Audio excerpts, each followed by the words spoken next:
Alors c'est très dur de passer après The Big Lebowski. À la fois c'est un grand plaisir. Moi je suis très content d'avoir eu l'opportunité de travailler donc, sur ce film.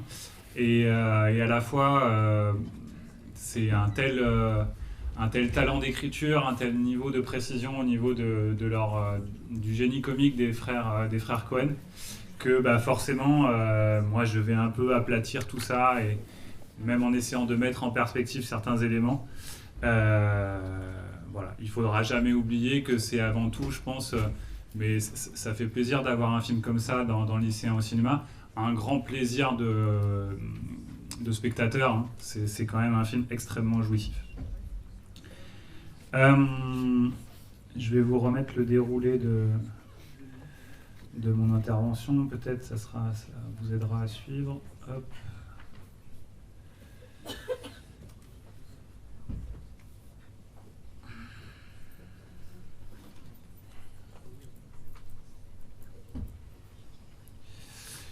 Voilà, en introduction, il est difficile de faire abstraction du fait que The Big Lebowski est vraiment un film culte. Alors c'est un terme qui est souvent employé, souvent dévoyé, mais là en l'occurrence ça s'impose.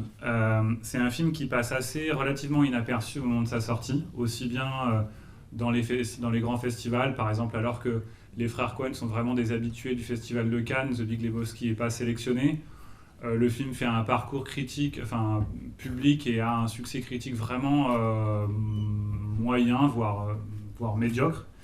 Et donc, il y a un vrai succès populaire et international qui est rencontré par le film, mais vraiment a posteriori, par le biais de ses différentes ressorties, donc VHS, DVD. Maintenant, le film existe en Blu-ray et le film est même ressorti au cinéma. Et au-delà même, et c'est ça qui rend la chose singulière, au-delà même du succès de la réévaluation du film en salle par les spectateurs, c'est devenu un phénomène de société avec un festival annuel, le Lebowski Fest, qui est un festival itinérant dans tous les États-Unis, et une religion consacrée, le doudéisme. Je ne vais pas me lancer dans une exégèse, mais allez voir par curiosité, c'est quand même intriguant et assez curieux.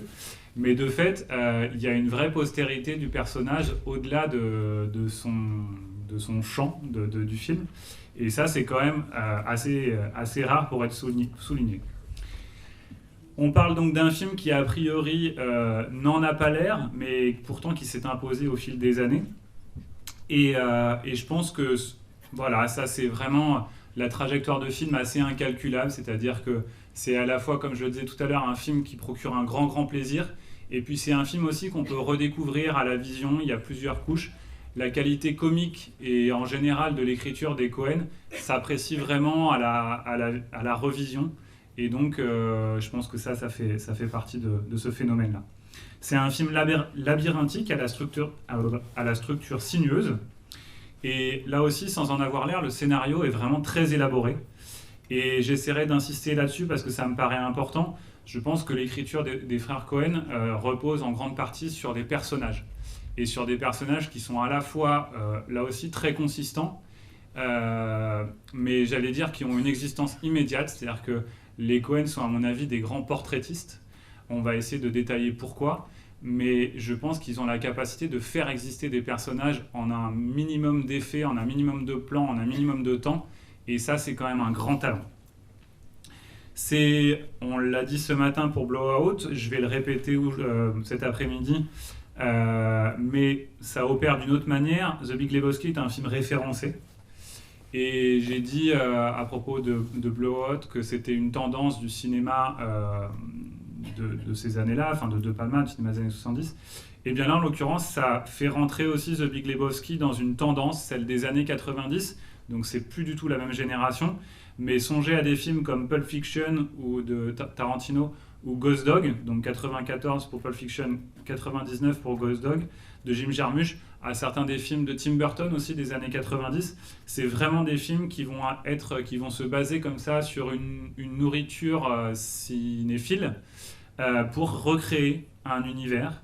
Pulp Fiction, ça me semble, là je ne vais pas le faire, mais peut-être je vous y invite à revoir ce film, parce que sur Los Angeles, je vais beaucoup parler de Los Angeles, ça peut être une comparaison intéressante, et même en termes d'écriture.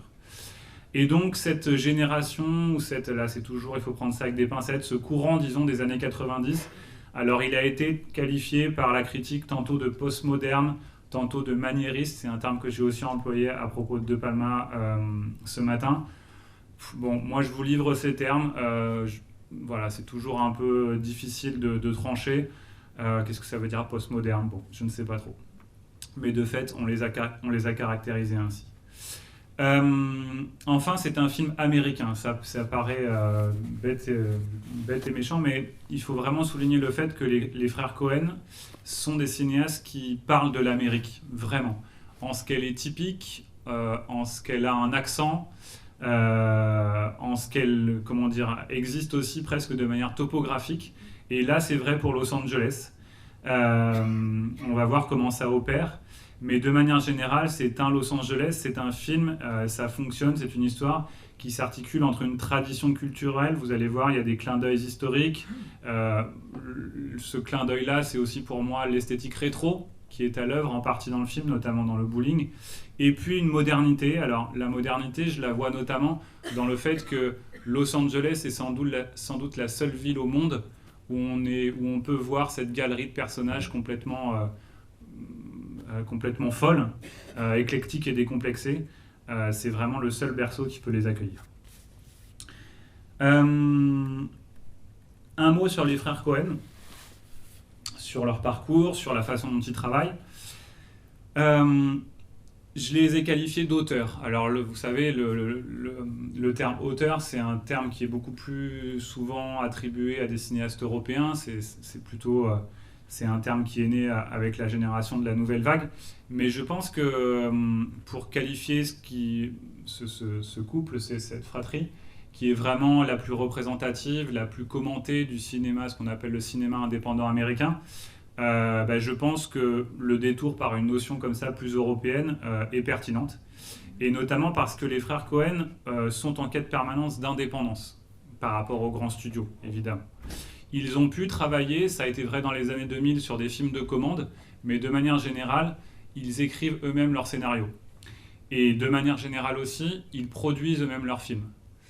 Enfin, ils interviennent au niveau du montage avec un pseudonyme, mais de fait, ce sont aussi eux les monteurs de leurs films. Et très tôt, c'est assez rare pour être souligné, ils ont eu, vous savez, c'est fameux dans le cinéma américain, le final cut, c'est-à-dire que c'est eux qui décident de la manière dont est édité un film de A jusqu'à Z. Si ça doit mal se terminer, si un personnage doit être sacrifié, il sera sacrifié. Ce statut d'indépendance, c'est vraiment quelque chose que recherchent les frères Cohen, ont recherché très tôt les frères Cohen, et ils ont des exemples illustres qui sont à la fois des exemples d'indépendance, Preston Sturges et John Huston par exemple, qui sont des réalisateurs donc largement antérieurs, mais qui eux aussi sont les premiers réalisateurs producteurs de leurs films. Et je dis que c'est une influence parce qu'ils se réclameront et seront influencés aussi bien par leurs films, le contenu de leurs films, que par leur trajectoire de cinéaste. Et à noter enfin, de ce point de vue-là, qu'ils ont une collaboration au long cours, c'est le cas pour The Big Lebowski, avec le studio britannique Working Title.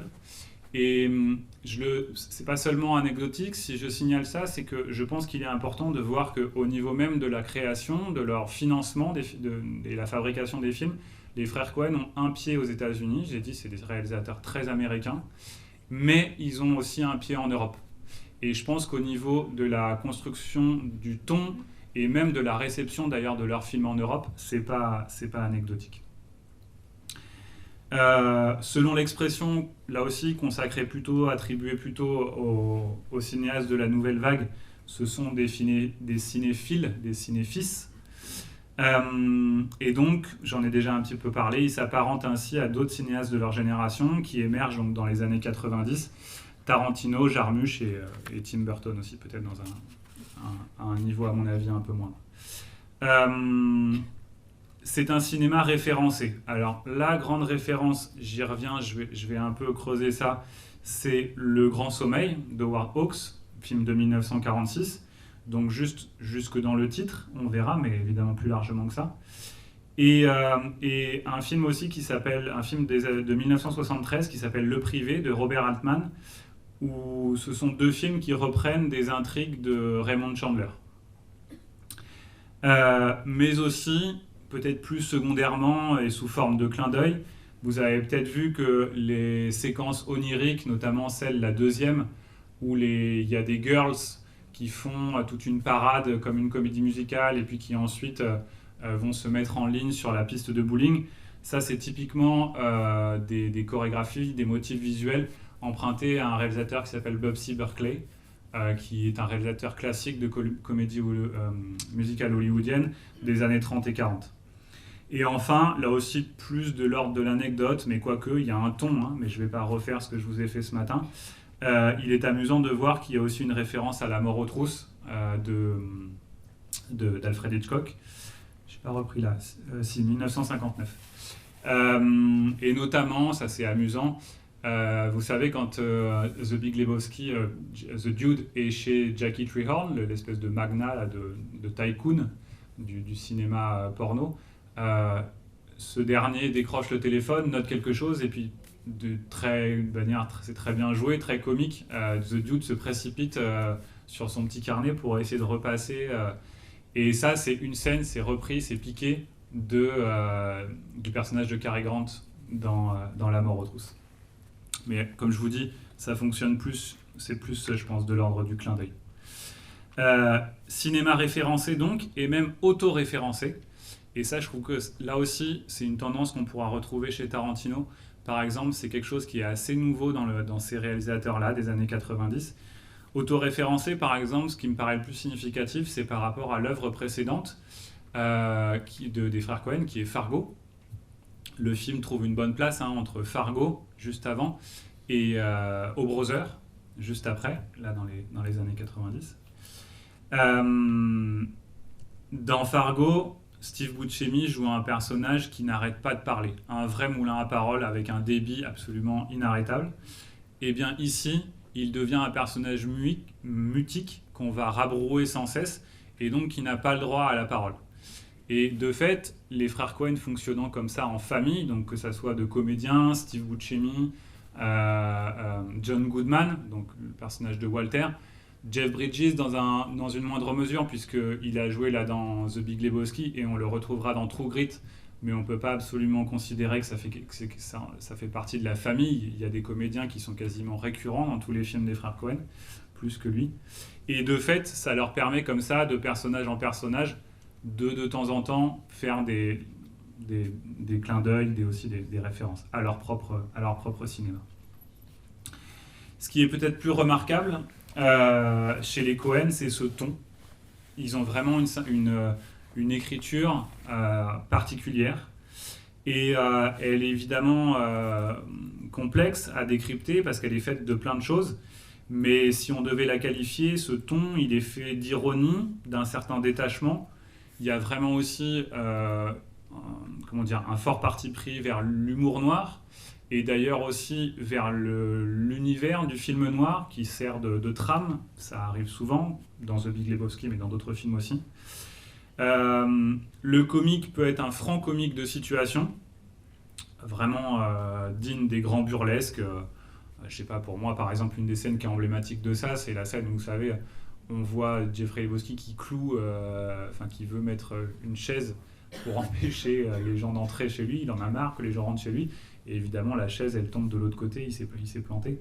Bref, et puis la présence même du personnage de Walter aussi est burlesque. Cette espèce de géant avec sa tronche. Là, il y a quelque chose d'un humour direct, on va dire. Et par contre, ils savent faire aussi cette grande science des quiproquos,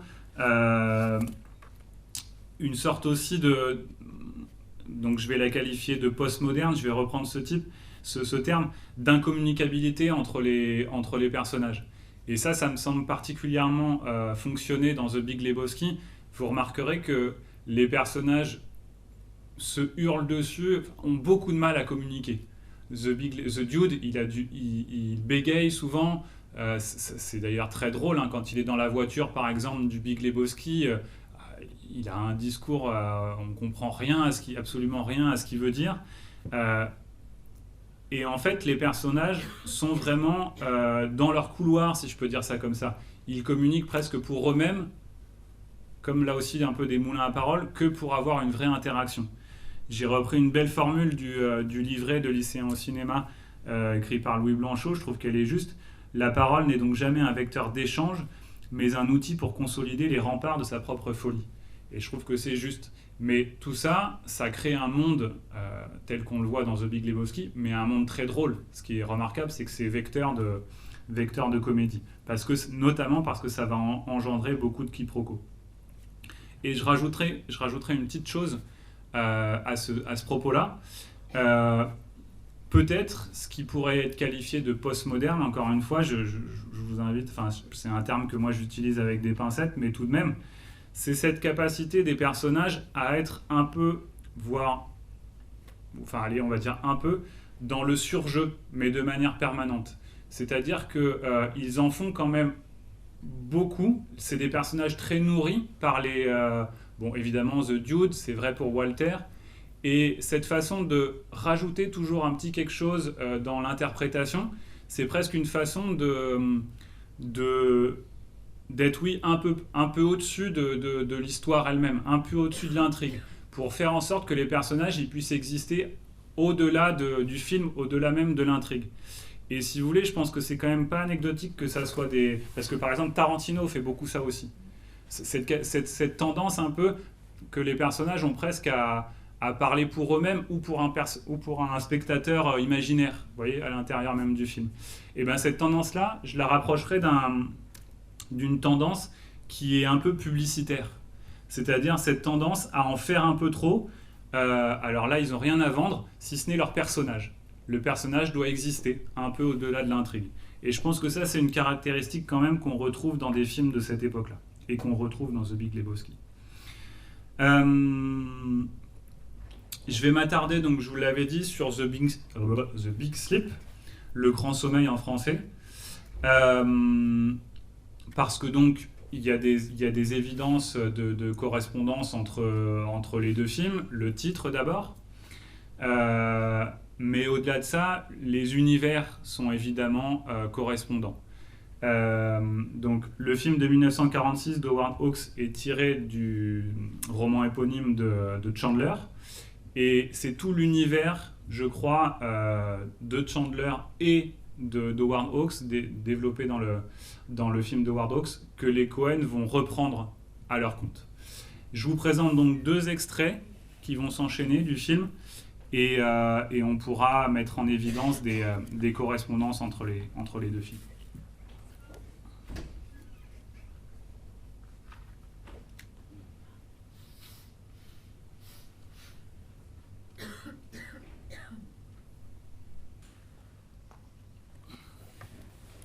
Je m'arrête là. Alors, là aussi, on peut donc s'amuser à jouer au jeu des correspondances. Je vous remets aussi un photogramme pour voir que au début du film, bon, on voit pas très bien, mais vous devinez, c'est ça l'essentiel. Marlowe, le personnage de Bogart, arrive chez un très riche personnage en fauteuil roulant, qui va lui proposer une affaire, de la même manière que The Big Lebowski proposera au Dude une affaire. Chandler et Hawks, avec The Big Sleep, de l'avis à peu près général des gens qui commentent le film et le livre, livre une intrigue dans laquelle on se perd, dans laquelle le spectateur se perd. Ce qui nous amène à penser que ça n'est pas l'essentiel, que le monde, que l'univers qui est décrit vaut bien plus par son ambiance, par les personnages qu'on croise, que l'intrigue en elle-même. Je pense que c'est assez parlant aussi pour The Big Lebowski. De la même manière, ce qui est repris est là tel quel dans les deux films par les frères Coen, c'est la structure de l'enquête.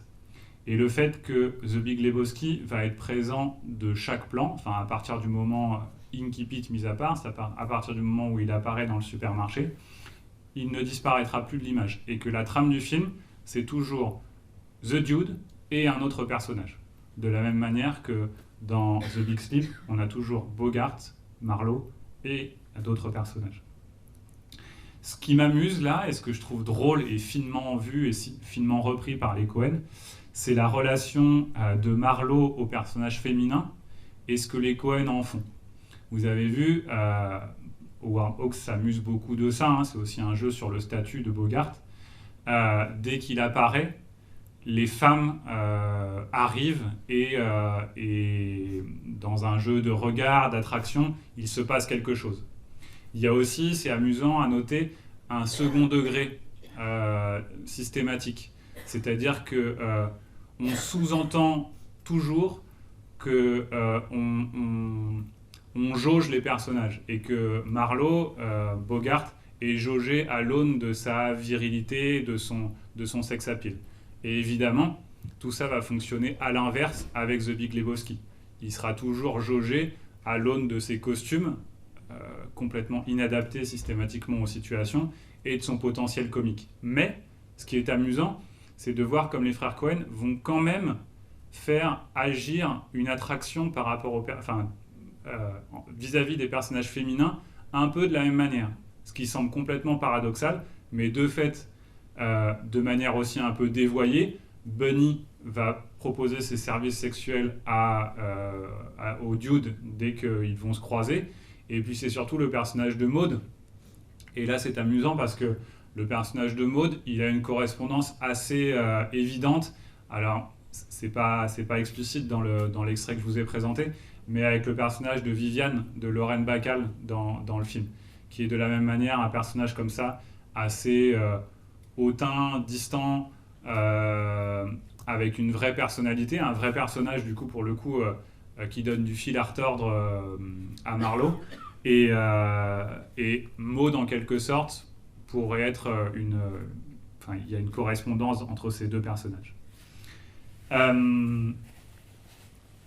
Qu'est-ce que ces reprises, qu'est-ce que ces emprunts, qu'est-ce que ces correspondances nous disent ?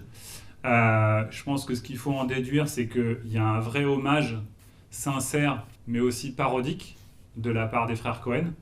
Et ce qui me semble amusant, c'est que ils sont assez intelligents dans leur écriture et dans leur manière de faire référence au film pour que ça soit drôle.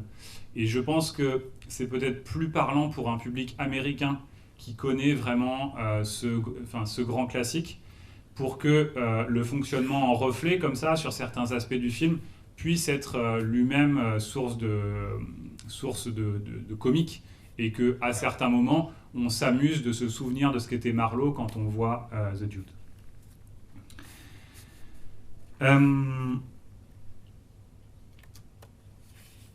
Les Coen sont des cinéastes américains, et très américains. Si on regarde un peu de près leur filmographie, ils vont systématiquement s'attacher, dans quelques films que ce soit, à parler du territoire et des gens qui correspondent au décor dans lequel ils placent leurs intrigues.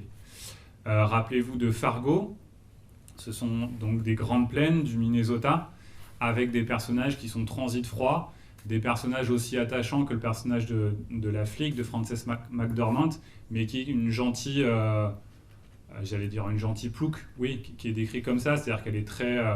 en plus, elle est enceinte, donc il y a un côté bonhomme, enfin un côté, c'est pas le bon mot pour une femme enceinte, mais tout d'un coup ça ne vient pas, ouais, immédiatement attachant, mais par son côté aussi bien vulnérable, avec quelque chose de trivial dans ce personnage, enfin d'immédiatement sympathique par son côté simple, voilà, tout simplement. Et puis une manière aussi de travailler sur des accents. Donc là, ça va être particulièrement vrai sur le personnage du narrateur, donc qui est pour le coup pas typique puisqu'il vient du Texas, enfin qui a un accent texan, donc qui est transposé à Los Angeles. Mais c'est vrai aussi, par exemple, quand pour l'accent texan justement, quand dans No Country for Old Men, le personnage du flic de Tommy Lee Jones va vraiment parler avec un très fort accent. De la même manière, dans le film qui s'appelle Le Grand Saut, qui se passe donc dans les années 50 à Chicago, il va y avoir vraiment un langage aussi très particulier. Bref, la question de la langue, elle est très importante chez les frères Coen. Je l'ai dit au niveau du contenu, c'est-à-dire des fois l'incommunicabilité est ici grande source de comique, mais la matière même, le verbe est aussi quelque chose qui compte beaucoup. Et donc, j'ajoute sur leur typicité, je trouve pas d'autres mots là aussi, qu'ils sont eux-mêmes originaires du Minnesota. Et que donc, pour eux, faire un film comme Fargo, faire un autre film qui se passe dans le Minnesota, précisément à Minneapolis, dans une banlieue pavillonnaire comme celle où ils ont grandi, qui s'appelle A Serious Man, ça a un écho.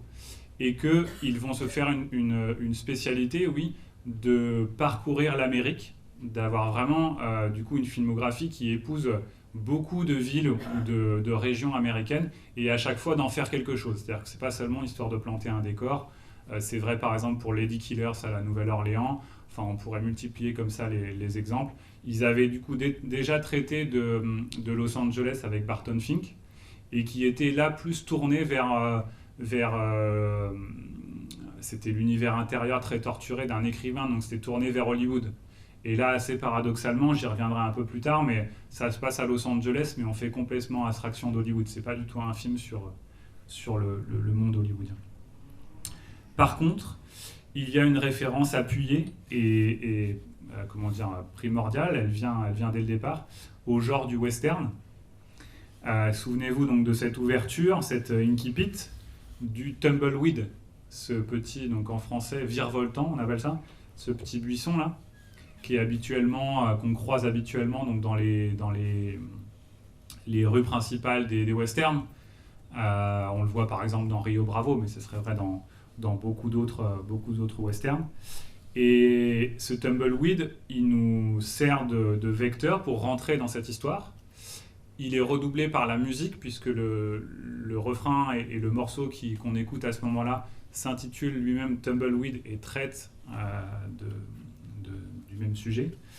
Et vient se rajouter à ça la voix off, donc là pour le coup très marquée cow-boy, texan, du narrateur qu'on retrouvera ensuite de manière diégétique à l'intérieur du film et qu'on retrouvera même à la fin.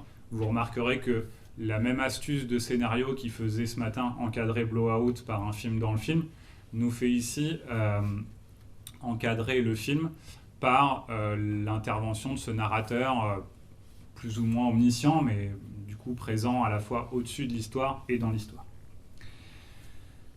Cette référence fondamentale au western, elle est là aussi à la fois sincère, parce que le personnage il existe et il est beau et il a une voix qui existe et je trouve que la dernière scène en cela elle est vraiment belle, et parodique parce que sa présence elle-même est incongrue et puis tout en lui fait référence mais de manière décalée au western. On sent bien que c'est un cow-boy hors du temps et décalé par rapport à l'époque. Et je pense que si on sortait le texte de la voix off, notamment au début de l'Incipit, mais il reprend un peu son laïus aussi à la fin, c'est là aussi très, très ironique sur ce que doit être normalement un Incipit pour nous plonger dans l'histoire. Souvenez-vous, quand on arrive à un moment, à la fin de l'intro, au supermarché, ça te mène, puis on a l'impression qu'il ne sait pas comment conclure parce qu'en fait, The Dude arrive et de fait le déconcerte complètement. Il y a une sorte comme ça de sentiment direct qui est bien trouvé là aussi, qui fonctionne très bien, mais qui sera reprise aussi à la fin, où il se reprend lui-même. Vous savez, on commence à partir dans une logorée, et puis il se dit « Ah, mais voilà que je divague encore ». Mais il y a des jeux comme ça de clin d'œil avec le spectateur, de la même manière que quand il dit « C'était quand même une bonne histoire, hein, on s'est bien marré, ah bon, je regrette la mort de Donnie, etc. » C'est-à-dire que c'est une manière habile, hein, très, très bien sentie, très bien écrite pour les cinéastes de nous faire entrer d'abord, puis sortir du film. Comme ça, avec un personnage qui sert de vecteur, ça fonctionne quand même très bien. L'Amérique, elle est présente aussi à travers quelques fantômes. Je dis fantômes parce que ils ont une existence très, très fugace, même si c'est pas forcément... ça peut être des personnages réels. Donc George Bush et la guerre en Irak. C'est quand même vraiment une allusion fugace, hein. Je ne vais pas faire de développement poussé là-dessus parce que je pense que parce que je pense que c'est un clin d'œil là aussi. Mais de fait, c'est amusant, comme c'est à la fois une référence qui permet donc de dater le film. Remarquez aussi qu'il y a beaucoup de choses qui fonctionnent comme ça dans le film. C'est une référence qui permet ensuite à The Big Lebowski de reprendre un élément de langage. This aggression will not stand. Il l'entend d'abord chez George Bush à propos de l'invasion du Koweït. Il le reprendra par la suite à propos de son tapis. Beaucoup de choses fonctionnent comme ça. On sent que c'est des personnages qui parfois ont du mal à s'exprimer, c'est pas du mal à s'exprimer, mais reprennent comme ça des formules toutes faites, de manière un peu systématique. Mais la présence de la guerre d'Irak, c'est aussi une manière de fonctionner là aussi en reflet ou en écho à ce que le personnage de Walter va être systématiquement adossé à la guerre du Vietnam. Et ça, c'est sans doute beaucoup plus significatif, parce que ça va vraiment donner une épaisseur au personnage. De la même manière que The Dude est lui un personnage qui va vraiment être issu de la contre-culture. On le comprend quand il dresse un peu sa carrière à Maud quand ils sont tous les deux dans le lit. C'est quelqu'un qui est, pour résumer, un hippie des années 60 égaré dans les années 90. C'est-à-dire qu'il est resté dans ce mode de vie-là. Et bien, de la même manière, Walter n'est jamais revenu du Vietnam. C'est quelqu'un qui vit et qui a encore ce prisme-là devant les yeux en permanence, à tel point qu'il est contaminé, de manière totalement... ça le contamine à chaque fois qu'il prend la parole, dans toutes ses actions. Il est violent. La scène symptomatique de ça, c'est évidemment quand il fait l'éloge funèbre de Donnie, et qui ne peut pas s'empêcher de l'apparenter à un soldat tombé au Vietnam. Voilà, ça déborde toujours en lui. Et ce qui est amusant, j'y reviendrai un peu après quand je m'attarderai sur le fonctionnement des personnages, c'est à quel point, de ce point de vue-là, ils sont opposés. Vraiment. Ils ne se ressemblent pas du tout. Et je ne sais pas si si vous avez ressenti ça, mais je trouve que Walter, à propos du Vietnam, il en fait tellement, qu'on en vient à douter qu'il soit réellement allé au Vietnam. De la même manière qu'il s'invente un peu une religion quand il fait le Shabbat, on se dit que la guerre du Vietnam, c'est presque trop gros pour être vrai pour lui. Mais bon, ça, on ne sait pas. L'Amérique, elle existe à travers les accents, mais je vous en ai déjà un peu parlé. Ce que je voudrais aussi souligner, c'est que dans la justesse de ton des frères Coen, ce qui me paraît intéressant, c'est qu'à certains égards, à certains moments, The Big Lebowski peut être aussi considéré comme une satire sociale. C'est-à-dire qu'ils vont faire fonctionner leur cinéma et leurs traits fins pour croquer des personnages ou des situations. Et à travers ces personnages et ces situations, on va avoir de temps en temps un côté, oui, satire, voire caricature. Donc c'est évidemment vrai pour le personnage du Big Lebowski, ce qui se révélera être un faux magnat, un faux millionnaire. C'est vrai aussi pour le personnage donc, de Jackie Treehorn, le tycoon, là, celui qui surgit de nulle part, là aussi en plus il y a un jeu sur la référence, donc Ben Gazzara qui est l'acteur de Cassavetes, un des acteurs emblématiques de Cassavetes, et qui se retrouve ici à Los Angeles en producteur porno. Là aussi, il y a un peu le même décalage que celui qu'on a mis en évidence entre Chandler, Hawks et les frères Coen. Ça joue aussi là-dessus. Et de fait, surgit, fonctionne plutôt en idée sous-jacente, une sorte de complot des puissants, où là aussi, c'est pas aussi prégnant que chez De Palma ce matin, mais de fait, ces deux personnages comme ça, ce sont des intrigants. On sent que derrière The Big Lebowski, il y a quand même toujours des intérêts dont on ne comprend pas les tenants et les aboutissants, mais l'intrigue avance comme ça, quand même en grande partie, avec l'argument du complot, le fait qu'il se passe des choses qu'on ne comprend pas. Et ça, c'est aussi bien tiré de Chandler que, là encore une fois, de ce dont on a parlé ce matin, c'est-à-dire la tendance paranoïaque du cinéma des années 70, qui est à mon avis quelque chose quand même d'important pour les frères Coen, qui se retrouvera dans The Big Lebowski, mais dans d'autres films. Une des choses qui est vraiment remarquable dans The Big Lebowski, dans le registre de la comédie même, c'est la capacité des frères Coen à mélanger les genres et à pratiquer les ruptures de ton. De la même manière que quand on passerait, si on balayait, si on passait en revue leur filmographie, qui est là pour le coup extrêmement diverse, très très hétérogène, à l'intérieur même d'un film, on retrouve beaucoup d'éléments, eux aussi, divers et variés. Il y a comme ça une manière des frères Coen de nourrir leur film de beaucoup de choses, de beaucoup d'ingrédients hétéroclites. Alors la première de ces trames, la principale, la plus structurante, c'est la trame de la comédie policière. J'en ai parlé, donc la structure de l'enquête, ça va quand même donner sa structure au scénario, même si faut jamais oublier que The Big Lebowski est avant tout une comédie. Il y a quand même une sorte d'enquête à suspense, alors donc sur le registre de la parodie, c'est une variation, mais de fait. Et donc nourri de quiproquos, d'incommunicabilité. Je pense que moi je retiendrai beaucoup ça dans la façon dont sont construites les situations, c'est que c'est très souvent ça. Et remarquons sur le tandem comique que forment The Dude et Walter, que c'est souvent par Walter que, entre guillemets, les ennuis arrivent.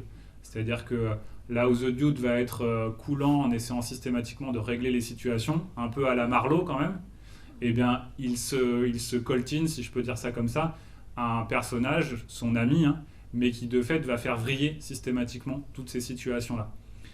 Et ça, encore une fois, c'est à la fois une source de comique, mais ça fait avancer l'histoire aussi. Assez paradoxalement, j'allais dire, parce qu'on s'y attend pas, on assiste à une véritable histoire d'amitié, et qui se révèle sincère et authentique. Alors pour se rendre compte de ça, la scène la plus éloquente, c'est la scène des funérailles de l'éloge funèbre de Donnie, parce que, encore une fois, on a pu constater dans le film à quel point ces deux personnages, Walter et The Dude, sont opposés en tout point. Certes, ils ont la passion commune du bowling qui les réunit, mais sinon, on ne peut pas imaginer couple plus mal assorti. Et pourtant, donc situation encore, où Walter détourne complètement une situation tragique en situation comique en balançant les cendres de Donnie sur The Dude. Ce coup-ci, et finalement, puisque c'est pas tout à fait la dernière scène du film, mais c'est celle qui va donner la tonalité de la fin, ils s'embrassent. Et leur histoire se résout quand même, alors qu'ils ont traversé pas mal de péripéties, par cette proximité, par cette amitié, et quelque chose qui n'est plus tout à fait de l'ordre du second degré. C'est-à-dire que tout d'un coup, sans être dans le mélo ou quelque chose de sentimental, on a un sentiment qui est quand même véritable, qui apparaît ici. Mais au-delà de ça, au-delà de cette amitié, ce qui nourrit aussi le comique, chez les frères Coen, dans ce film-là en particulier, c'est l'art des seconds rôles. Ce que je trouve vraiment très fort chez les Coen, c'est presque une de leurs principales forces, c'est d'arriver encore une fois en quelques plans avec des effets extrêmement réduits. C'est quelque chose de l'ordre du costume, ou alors un accessoire sur le visage, une moustache, une coiffure, un accessoire. En un plan, le personnage va exister. Et ça va fonctionner, va avoir une consistance, une épaisseur comique. Sa présence même va être drôle. Et ça, vraiment, c'est une question de dosage. Il s'agit d'être juste, de ne pas en faire trop. Mais évidemment, le personnage de Jesus Quintana, pour ça, il est parfait. Il est magnifique. Moulé dans son costume violet, avec son accent, sa démarche, sa manière de parler. En tout et pour tout, on doit le voir aller 1 minute 30 dans le film. Il est quand même inoubliable. Donc ça, c'est beau. Et ne pas oublier à ce propos-là que parfois, c'est quand même une accumulation de plusieurs choses. Oui, un costume, oui, une coiffure, oui, un accent, mais c'est aussi une musique. Où tout d'un coup, là aussi, petite parenthèse peut-être, quand je rattachais The Big Lebowski au cinéma des années 90, Tarantino, etc., l'utilisation de la musique, le fait que Carter Burwell, le compositeur attitré de tous les films des frères Coen depuis leur début, élabore une bande originale uniquement faite de reprises, ici. Il n'a pas composé de musique originale. Et bien, trouver pour un personnage sa musique, donc en l'occurrence pourtant qui était, enfin je veux dire, il n'y a pas de lien direct entre le personnage de Jesus Quintana et la reprise des Gypsy Kings d'Hotel California, bon si ce n'est le côté latino, mais bon ça pourrait être vraiment tarte à la crème, ça fonctionne vraiment super bien quoi. À tel point d'ailleurs que quand il fait la danse, il n'y a plus que la musique, il n'y a plus de son direct parce que tout d'un coup, ça marche. Donc ça, c'est vraiment, je trouve, une de leurs grandes qualités. Et même sans aller jusqu'à un personnage secondaire qui a comme ça casté, quoi, qui est un acteur connu, qui est en plus un acteur donc, de la famille des Coen. Même les personnages secondaires plus marginaux sont quand même bien trouvés. Je pense par exemple aux collègues, au binôme de Torturo justement. Vous savez, ce petit gros, la moustachu, qu'ils ont dû forcément caster parce qu'il sait jouer au bowling, on le voit jouer au bowling. Et lui, c'est pareil, il a un t-shirt, on le voit jouer dans la séquence de générique du début, on le retrouve après, il a peut-être une ligne de dialogue et encore, peut-être une réplique à peine, et ça fonctionne, il existe, il est là, et il appartient complètement à l'univers du bowling. Enfin, voilà, ça c'est difficile de mettre des mots là-dessus, d'analyser ça, il faut être des bons, il faut avoir un bon directeur de casting, trouver la bonne personne, lui mettre le bon costume, parce qu'encore une fois, ça se joue, on le voit 10 secondes, 20 secondes, et ça fonctionne. Ça, c'est un vrai talent. Ils ont cette capacité-là à croquer, si on peut dire ça comme ça, des personnages.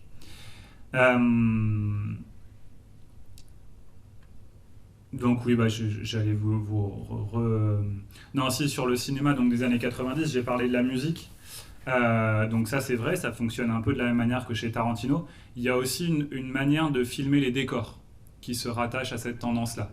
Là aussi, si on fait un parallèle avec Tarantino, souvenez-vous à quel point il a la capacité de, en un lieu, avoir un côté vintage, c'est-à-dire faire exister un lieu aussi dans sa référence avec une période ou une date un peu référence, mais de la remettre au goût du jour. Ici, le bowling, dans The Big Lebowski, c'est à la fois un endroit qui est complètement immergé dans les années 50, avec ses moulures, ses chromes, il y a une vraie matière, il y a aussi d'ailleurs un peu une jouissance à filmer ça dans les détails. Souvenez-vous du générique, on voit le cendrier, les boules arriver, on voit aussi à la fin ça au ralenti, les quilles qui se mettent en place, la personne passer le vitrificateur sur les voies de bowling.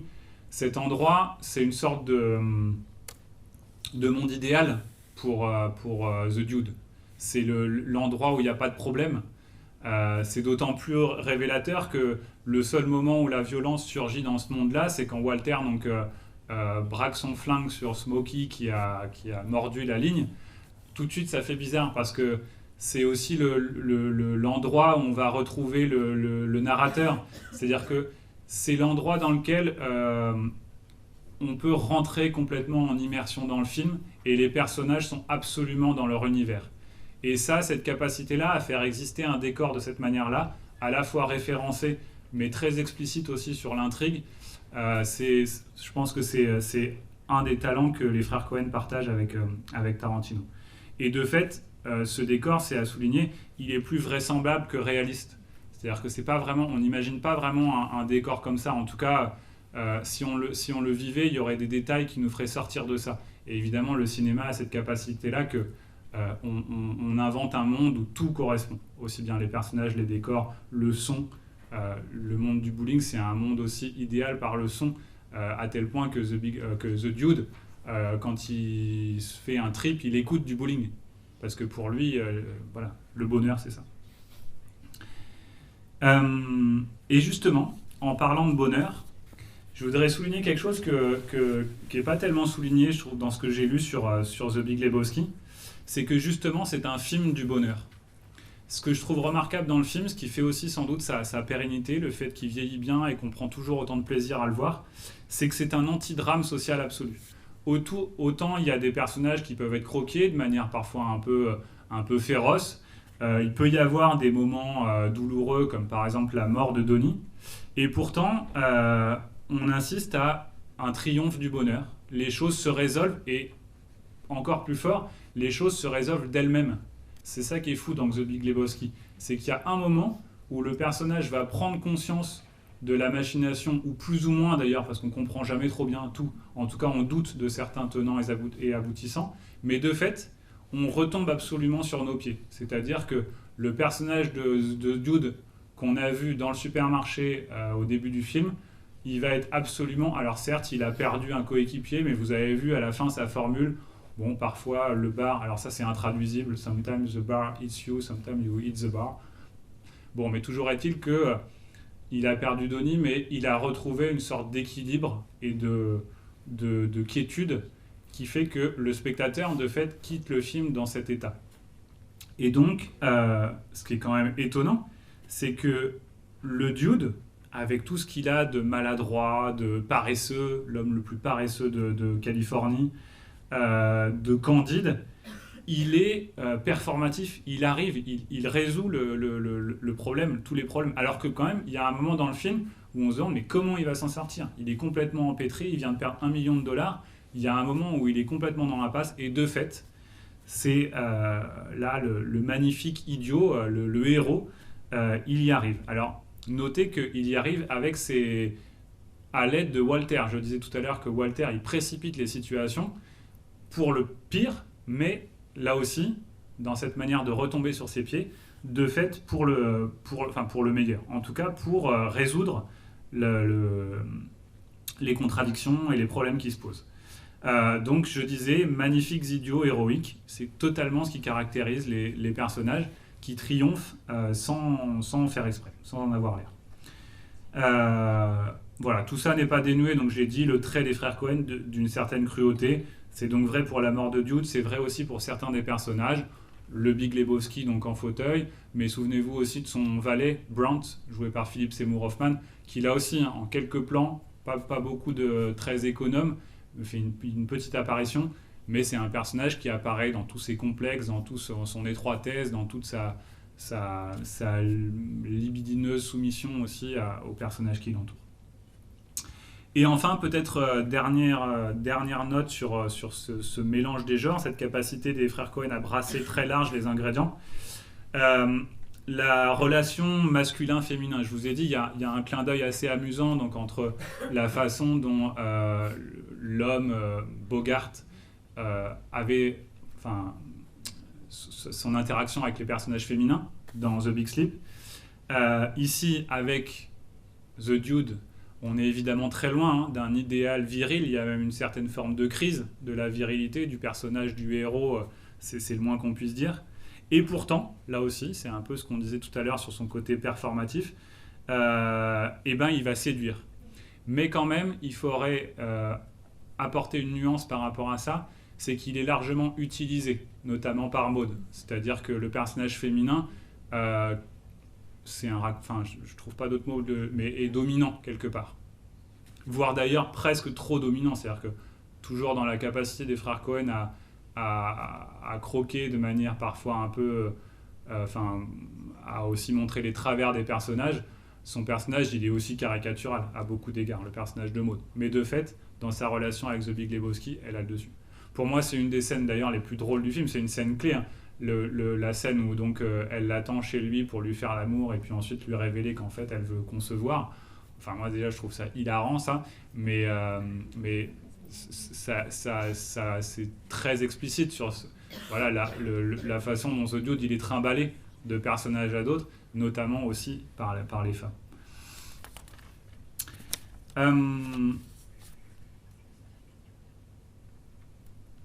Ah mais je suis allé trop loin en fait là tout à l'heure, je vous ai caché tout ça. Je voudrais parler de Los Angeles, parce que c'est un personnage important du film. Alors j'ai appelé mon chapitre Los Angeles une Iliade, pour je vais vous expliquer pourquoi, mais il y a une première raison là aussi un peu en forme de clin d'œil. Le film suivant des frères Coen, Au Brother, est une variation sur l'Odyssée d'Homère. Et ils n'ont jamais caché que l'Odyssée était une source d'inspiration assez importante pour eux, en général. Et donc je vous propose de voir dans dans The Big Lebowski, une Iliade avant l'Odyssée. D'abord, remarquons que The Big Lebowski est un scénario clos sur lui-même, un scénario qui fait système, scénario monde, qui retombe sur ses pieds. Et cette clôture sur soi du récit, elle est vraiment redoublée par la clôture sur soi des personnages eux-mêmes. Je vous ai dit qu'ils avancent dans leur ligne, qu'ils sont dans la capacité de communiquer avec les autres pour notre plus grand plaisir, parce que c'est source de comique. On constate aussi qu'il y a une unité de lieu marquante, et qui est aussi, remarquez-le, très vite délimitée. C'est-à-dire que dès le début, on va du désert jusqu'à la mer. Le territoire de Los Angeles est circonscrit par le tumbleweed. Et donc, le cœur même du film sera en fait une errance dans ce Los Angeles. Et Los Angeles, c'est la ville par excellence de l'errance. C'est-à-dire que c'est une ville, c'est la plus grande ville en superficie des États-Unis, et c'est une ville à la topographie qui invite à se perdre, où on n'a pas vraiment de centre. C'est une ville comme ça, tentaculaire. Autre référence à l'Iliade, c'est ce narrateur omniscient qui donc ouvre et clôt le récit. Alors je dis omniscient, je l'ai dit tout à l'heure, c'est pas totalement vrai parce que il apparaît, il existe comme personnage, mais c'est un personnage qui a un statut un petit peu particulier, donc appelons-le comme ça quand même. Et puis on n'est pas chez les Troyens et les Grecs, mais on a quand même l'opposition de deux mondes, de deux géants entre les deux Lebowski.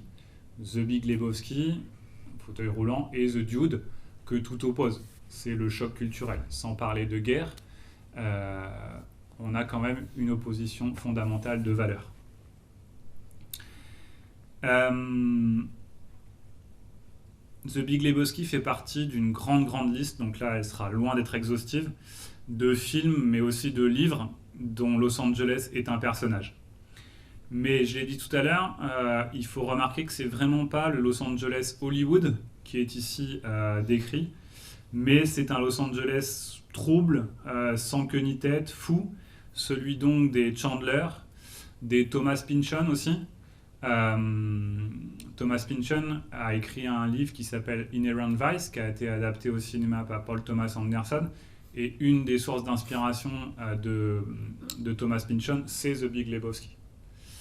On pourrait aussi faire un parallèle entre le Los Angeles tel qu'il est décrit ici et le Chinatown de Polanski.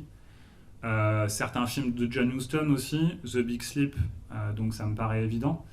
Et puis penser aussi, sans avoir de référence précise, mais à la dimension psychédélique, à ce que Los Angeles a été pendant quand même une décennie ou presque pour une génération, un paradis fait de drogue, d'alcool et de monde d'univers parallèles. Et si The Dude admet lui-même qu'il y a des remontées d'acide, qu'il a parfois comme ça des remontées de ses tripes au LSD, on pourrait remarquer que c'est exactement de la même manière avec les séquences de rêve qui émaillent le film. Voilà, ça fonctionne un peu pareil. Et la dimension psychédélique, elle est même présente de manière visuelle. C'est-à-dire qu'il y a des moments, je trouve, les frères Coen s'amusent avec des néons, avec, notamment, c'est vrai, dans les séquences de rêve, à illustrer une sorte de délire sous acide. Ce n'est donc pas l'usine à rêve hollywoodienne, mais plutôt un magasin de fantasmes auquel on a affaire. Et cette galerie, cette réserve de personnages, plutôt moins que plus sains de corps et d'esprit, peuvent s'épanouir donc au soleil et souvent à l'ombre de leur perversion. On se dit, in fine, que cette galerie de personnages ne pourrait exister nulle part ailleurs. On n'imagine pas The Dude à New York, par exemple. Enfin, une dernière chose, parce que là aussi, c'est quelque chose que j'ai pas beaucoup lu, enfin même pas du tout, et pourtant, il me semble quand même que ça vaut le coup d'être remarqué, c'est que The Big Lebowski pourrait être un cousin ou un frère inversé de Bukowski. La proximité du nom, l'un poète maudit, alcoolique, l'autre fantasme de l'éternel hippie, alcoolique lui aussi, mais fumeur de joint. Je ne sais pas trop si Bukowski fumait aussi, je ne crois pas. Donc les deux partagent leur nom d'Europe centrale, avec éventuellement une ascendance vaguement juive. Mais en tout cas, tous les deux peuvent se prévaloir d'être des icônes de Los Angeles, comme des revers inversés d'une même médaille. Un mot maintenant sur The Dude. Quel personnage? Donc je vous ai dit, je pense qu'il faut vraiment insister sur l'importance des personnages dans l'écriture des Coen. Je pense qu'ils ont une capacité à être justes et que ça passe beaucoup, beaucoup par les personnages. Ce sont des personnages qui sont tous plus ou moins proches de la névrose, dans toujours cette tendance, cet enfermement, donc ce qu'on a relevé à propos de la façon dont ils parlent. Et bah, évidemment, ces névroses, ce qu'on appelle l'idiosyncrasie, c'est-à-dire la disposition particulière qui fait que chaque individu réagit d'une façon personnelle à l'action des agents extérieurs. Bon, cet enfermement, si vous voulez, ces œillères, et bien évidemment, provoque le comique par l'incommunicabilité. De fait, c'est une formidable galerie d'idiots à laquelle on a affaire, plus ou moins géniaux. Et donc, ce qui est remarquable, c'est que The Dude et Walter au premier rang triomphent tout de même. Cousin éloigné et dévoyé de Marlowe, donc je l'ai dit, il partage son goût pour la fumée, alors pas la même, mais c'est vrai que Bogart passe son temps à fumer aussi. Et les boissons fortes, on voit aussi beaucoup d'alcool chez Hawks et Chandler. Clairement un hippie des années 60 égaré dans les années 90, qui est donc de fait en décalage permanent, ça se voit dans son costume, dans sa manière d'être, dans sa façon de parler, etc. Et on pourrait s'amuser à se demander quel philosophe est le Dude, ou en tout cas quelle philosophie il incarne. Donc là, moi je ne suis pas du tout un spécialiste, mais ce serait à la fois un stoïque ou un épicurien, voire un cynique. C'est-à-dire qu'effectivement, la position de Diogène dans son tonneau pourrait peut-être être la sienne. Stoïque et épicurien aussi peut-être dans sa manière de chercher systématiquement un équilibre, aussi modeste soit-il. Rappelez-vous que sa quête, elle est déclenchée par le fait qu'on souille son tapis et que son tapis harmonisait la pièce. C'est-à-dire que c'est un personnage qui ne veut rien d'autre qu'écouter des bruits de bowling sur son tapis en éventuellement fumant un petit joint. Il a des besoins très modestes. En cela, ce serait un bon disciple d'Épicure.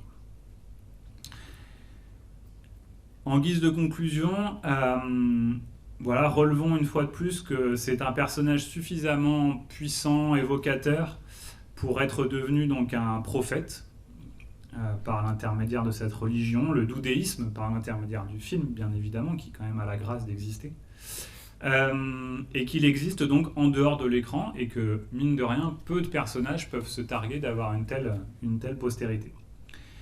Et donc,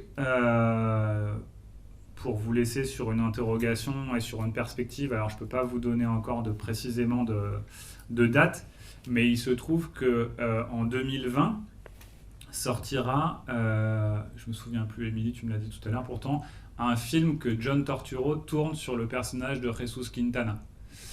Et que donc, il n'est pas complètement exclu qu'on voit réapparaître The Dude, certainement de manière fugace. En tout cas, dans ce qu'on a pu lire, il n'est pas fait mention qu'il ait une présence réelle dans ce film. À vrai dire, d'ailleurs, on ne sait pas grand-chose de ce film, si ce n'est que John Turturro explorera un peu, pas un peu, basera son film sur le personnage de Jesus Quintana. Voilà. Je vous remercie.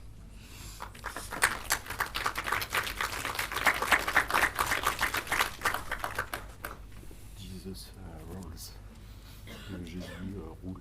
The Jesus. Eh oui. Ils ont sorti un trailer là. Est-ce que vous avez des questions?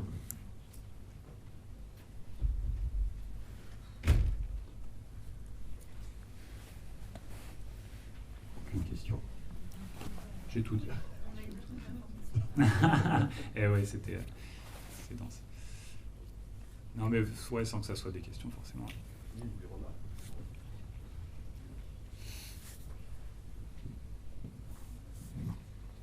Non, je sais pas, c'est pour soumettre une idée. Ça m'a beaucoup intéressé, effectivement, le hippie égaré, ou l'ancien soldat du Vietnam égaré dans les années 90, donc cette espèce de décalage. Et on trouve ça chez Cervantes aussi, avec Don Quichotte, hein, il me semble. Ah, je pense que c'est une référence qui plairait beaucoup, enfin, pas qui plairait beaucoup, que les Cohen, dont les Cohen peuvent se servir, ouais, absolument, ouais, tout à fait.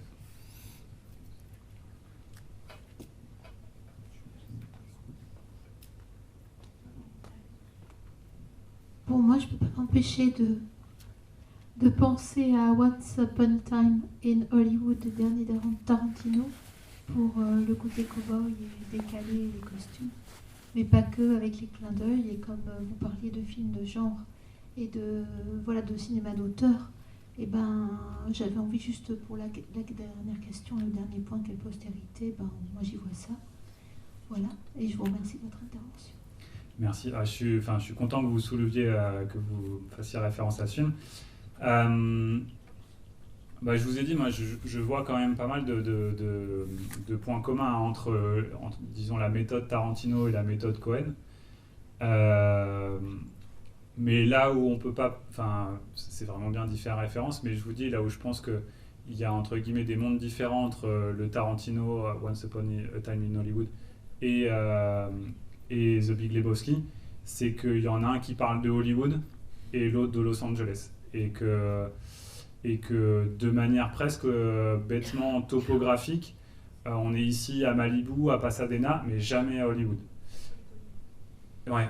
Et mine de rien, je crois que The Big Lebowski, c'est pas un film sur le cinéma. Alors d'ailleurs, je remarque que quand les frères Cohen retourneront tourner à Los Angeles, ils tourneront un film sur Hollywood. Le film, le nom m'échappe, le film avec avec César, qui n'était pas une immense réussite d'après moi, mais ils ont voulu faire ça en tout cas aussi, parler d'Hollywood à leur manière. Ouais.